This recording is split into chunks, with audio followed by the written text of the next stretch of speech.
trend detection podcast powered by Siemens. And now your host, Niall Sullivan. Hello, everyone. Welcome to this, the latest episode of the Trend Detection podcast. I'm really pleased to have my colleague Abhishek on today. We've got a really interesting topic we're going to dive into. It's actually the readiness for predictive maintenance in India, where Abhishek is based.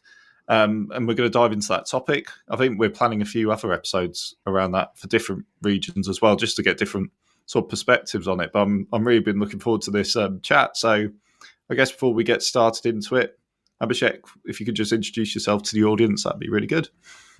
Yeah. Hi. So I am Abhishek Basu. Currently, I am based out of in Mumbai, and I am looking into business development for the digitization projects. So among which one of the key portfolios is Senseye, and I've been so excited once I got this opportunity and the kind of things that I've explored over the past 1.5 years. It's amazing. I'd really like to share this story today. Yeah, so I guess before we get started into the overarching topic, so what sort of excites you about predictive maintenance, Abhishek, as from your personal perspective? Yeah, so when I initially hearing about the generalized topic like predictive maintenance, you start thinking that yes, you will get the insights which will help you understand the health of a machine.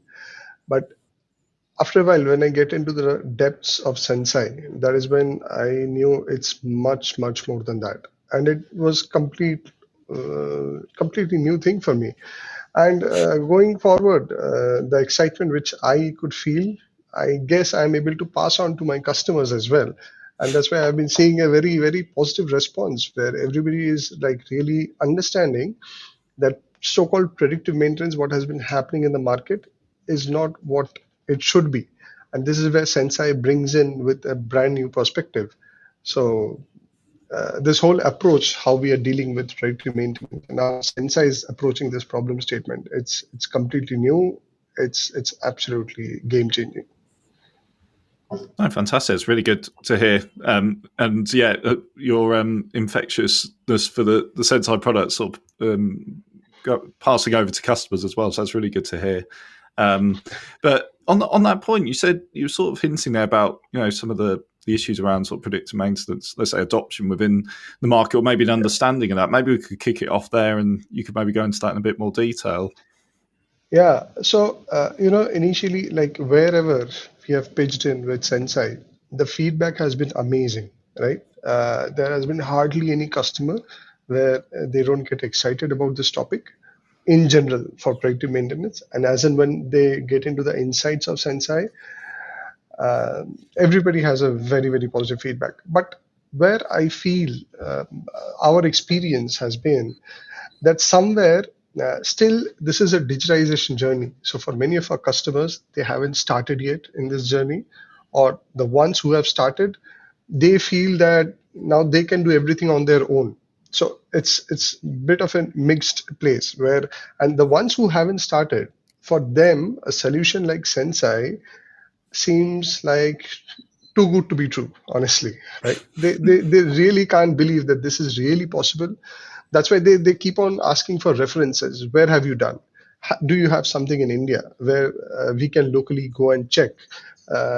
Is it really possible to be so accurate and come up with such kind of predictions? So it's a completely new thing. And even for the ones who are trying to develop in-house, even the kind of journey or the thought process that they had, and then once they see what Senseye has been doing, even they have started to rethink and reconsider, is it really possible to achieve?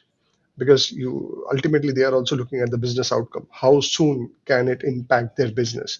They might be able to develop something maybe at half of the potential of Senseye, but it might still take them 5, 6, 10 years maybe. But then what about how to solve the business case today? And that is where Senseye is more of an out-of-the-box solution for them. So it's been somewhat like that, yeah. And so why you mentioned building in-house solutions? So why are customers sort of leaning towards building in-house solutions rather than going with an external provider like Siemens instead? Yeah. So I think this is also somewhere we have to understand the uniqueness of India. In India, the IT organizations are very dominant, right? The way, even if we look at the global scale, the way things have been implemented via India, India is sort of an IT hub now, right? We have been providing solutions for the global players. So that's why there's a lot of resource within India, and then considering not only the resource availability, also the scenarios where it can be deployed. So people do think that they have the problem within house and they also have the resources locally available. So somewhere they feel that they can develop. And many companies, even the big ones, probably I'll not name anyone, but they have been taking this process whereby they have been investing a lot. But again, this is something very interesting. If we really look into that, how much of in-house deployment have they done with whatever R&D they have been working on? It's very, very minimum, because still those things are not yet at a stage where it can straight away give some business outcome.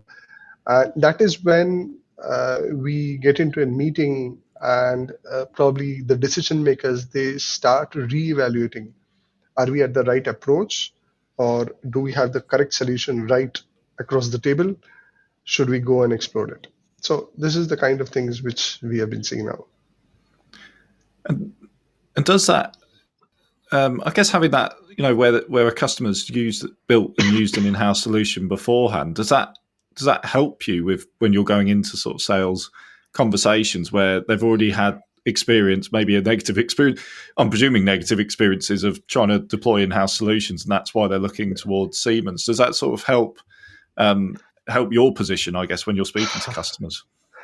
So both the things happen, honestly. So here at times people say, yeah, we did certain things have failed miserably, and then how you're addressing the problem statement, we vouch for it, right? So that is one thing. Secondly, there is also a thing where probably they have taken multiple attempts, and since they have failed so many times, now mentally or somewhere within the management, they feel that this really can't be achieved. It's not possible. So there's a blockage where they feel that probably it's more of a marketing gimmick than what really can be achieved, because they have tried it. The whole point is the way they have tried it, maybe that was not correct, right? So that's why there is a limbo where they are really not sure. They feel very, very tempted. That's why they keep on calling us back. They keep on engaging with us. They try and understand more and more, but somewhere they're really not sure. So we have we have had multiple customers. In fact, just a few minutes back, I was in conversation with a customer where I'll be visiting next week. They had the same thing. So they have failed so many times that they are now very, very skeptic, and they really want to then look into very small aspects. And this is also where we say, we really can't do a predictive maintenance for one or two machines. It doesn't work. We need at least a bunch. And that is also a challenge, where since they have failed so much, they really, for 50 assets, it seems like a huge task for them. They say, why can't you just, it means you have such a good solution. Why can't you just do this for, say, 4, 5, 6 machines, motors? That's all. So that I can build up the case, and then I can take it back to my management and say, finally, we have something which is proven, and let's go ahead with it. But again, from the business perspective for us, it really doesn't work out. So this is where we really are negotiating with multiple customers. So it's a very gradual process whereby we need to educate them, make them understand, and hopefully, fingers crossed. It's interesting, yeah, because I was thinking of it with like a positive lens, that they'd come into a meeting with, we've had these projects before, and we've got all these learnings that we can take into the new project. But you're right, on the other side, it adds a few levels of skepticism about whether a PdM project can work. And like you said, I guess I'm going to presume most customers want to start, and that leads to them wanting to start on a small scale, where obviously we know with Senseye Predictive Maintenance, it's scales of things. So how do you sort of overcome that hurdle of, just convincing them that scale is really where you're going to see the most effective results. It sounds like a Yeah, bit of a challenge. yeah. So here is where we tell them, can we have the worst case scenarios? Okay. So let's not start with something which is quite convenient, which is very easy, whereby you can understand. Give us the worst case scenarios. And if we are talking about a plant, I'm sure at least we would be able to pick up 50 such odd assets where the failures are much more. And this is again, we try to re-emphasize that we are just not looking at an individual machine. We are trying to looking at the whole process. So pick up data from various machines, which are all interrelated, and make them realize that the focus shouldn't be so narrow so as to just pick up one machine, rather look at the whole process, because ultimately, even if that machine fails, it's an impact for the whole process. So why not pick up the worst case scenarios across one processing line, and then look into that? And then usually we turn up with good number of machines, right? Even if it's not exactly 50, even if it's say 35, 40, it's a good number to start discussing. And then definitely there are other auxiliary system, maybe some utilities and certain things with which we can club together and get to this figure.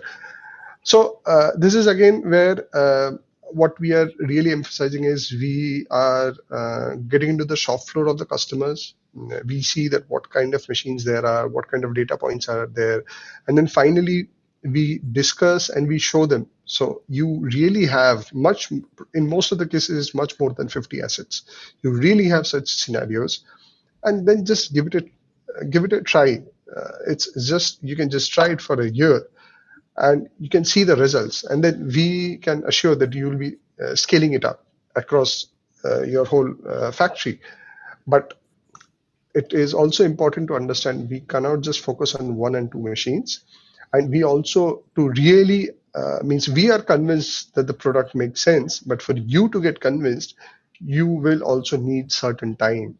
So it's sort of re-educating and convincing that this is the right approach. So things are there. And to what you're saying, how much does sort of cultural, the culture in India like impact sort of readiness for predictive maintenance projects? Is that a factor, or even a big factor or a small factor? I think I haven't initially, at the very early days, I had this thought process that maybe I'll face a lot of resistance from the maintenance team, saying that this is something which is going to replace me. Fortunately, I haven't had that kind of an approach coming from the customers. But yes, there is something where we see that unless there is some say on it from the top management, even if the maintenance team, they understand that yes, this is making sense for me, but they really don't want to adapt so quickly. So this is a very normal thing across various organizations, right?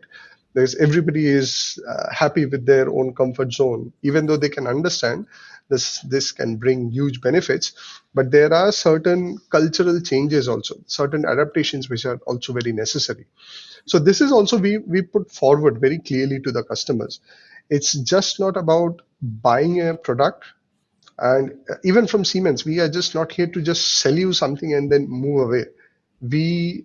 This is again where we come up with the knowledge platform.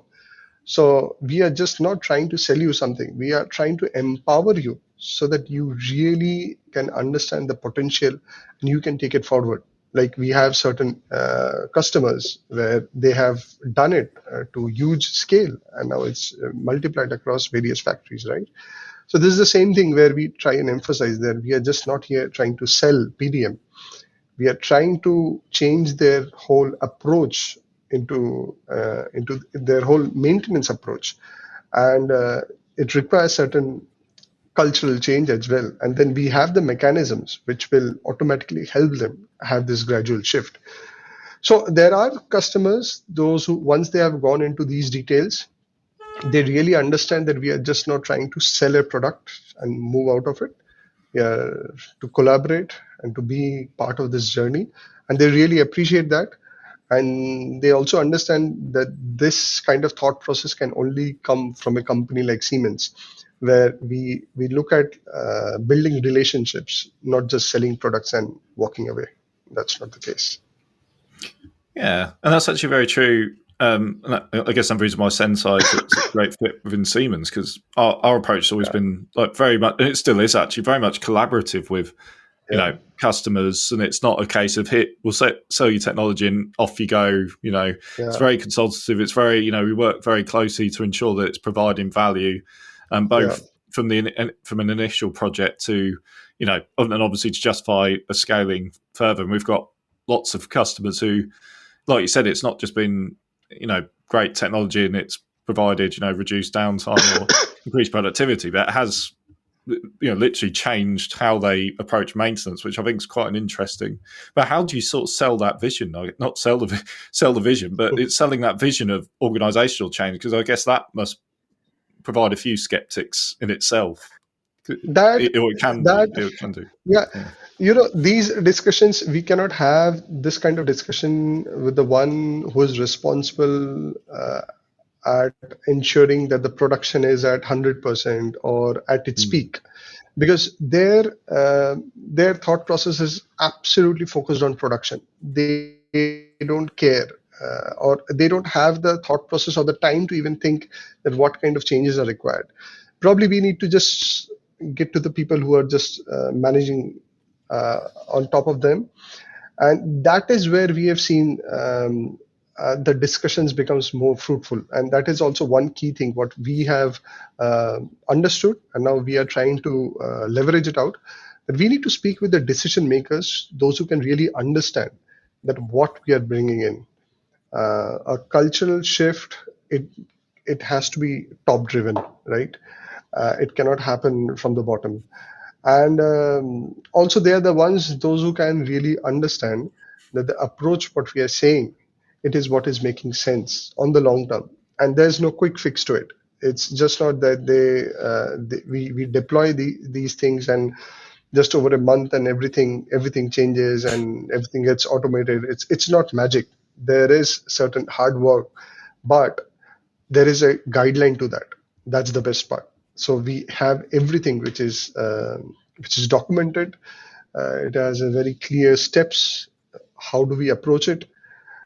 And the application is absolutely there. So I think it's also something where we are seeing this shift coming. Please like and subscribe on all major podcast channels, and find out more about Senseye Predictive Maintenance at Siemens.com.